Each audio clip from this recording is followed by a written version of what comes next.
Olá, que bom ter a sua companhia em mais essa análise do Jesus Diário. Hoje a gente vai mergulhar numa das cartas mais curtas e, olha, mais impactantes da Bíblia, a carta Filemon. O nosso foco vai ser nos mandamentos atemporais que estão logo no primeiro capítulo e, mais importante ainda, como eles batem de frente com os desafios do nosso mundo de hoje. Bom, para a gente começar, o fundamento de toda a nossa conversa está aqui, nessas palavras de Jesus.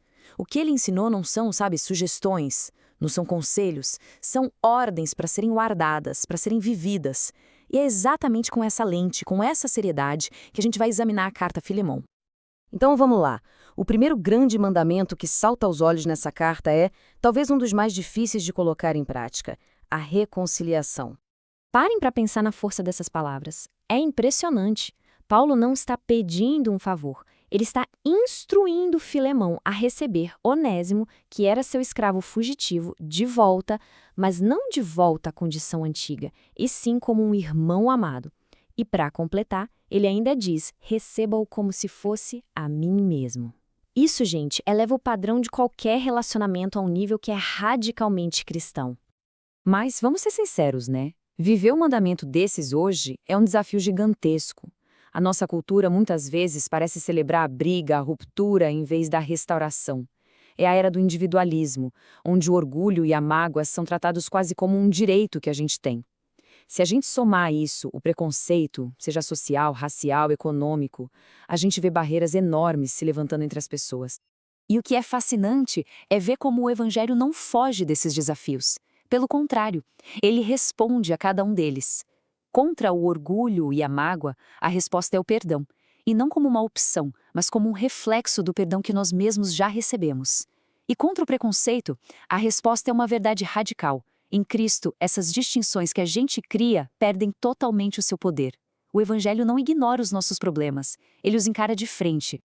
E essa postura, essa atitude de reconciliação radical, não surge do nada. Ela é, na verdade, o resultado de um segundo mandamento que é crucial. A fé não pode ser um assunto particular, guardado a 7 chaves. Olhem que interessante aqui. Paulo não ora para que Filemon tenha mais fé. Ele já tinha fé. A oração é para que a comunhão da sua fé se torne eficaz. Mas o que isso quer dizer?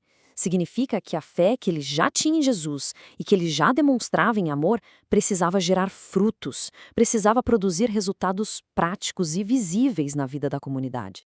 E é aqui que a gente encontra outro choque com a cultura atual. Muita gente hoje em dia trata a fé como algo estritamente pessoal, uma coisa interna, sem nenhuma expressão na comunidade. E o resultado disso é indiferença dentro das próprias igrejas e até um certo ceticismo, Uma desconfiança sobre a real importância de se viver em comunidade. E este gráfico aqui ilustra isso de um jeito muito claro. A fé verdadeira não é uma ideia abstrata. Ela se mostra em ações bem concretas que se alimentam. O amor na prática, a comunhão que funciona, o crescimento da igreja e a prova de uma vida transformada. Tudo isso junto forma uma fé que é, de fato, eficaz. Então, o ponto central é este. A Bíblia conecta fé e ação de um jeito que não dá para separar. Como diz lá em Gálatas, a fé opera pelo amor. Uma fé que não ama, que não se expressa em serviço, em comunhão, simplesmente não é uma fé eficaz. Certo. Agora vamos juntar esses 2 mandamentos tão poderosos e pensar um pouco no que eles exigem de nós hoje, no nosso dia a dia. Esse quadro aqui amarra tudo o que a gente viu. Reparem no padrão. Cada mandamento enfrenta um desafio cultural bem específico. De um lado, o orgulho e a divisão, do outro, o individualismo e a indiferença. Mas a resposta nunca é só tenha mais força de vontade. O fundamento é sempre teológico, é sempre sobre o que Deus já fez. A gente se reconcilia porque fomos reconciliados primeiro. A gente ama porque esse amor é a prova de que temos uma nova vida dentro de nós.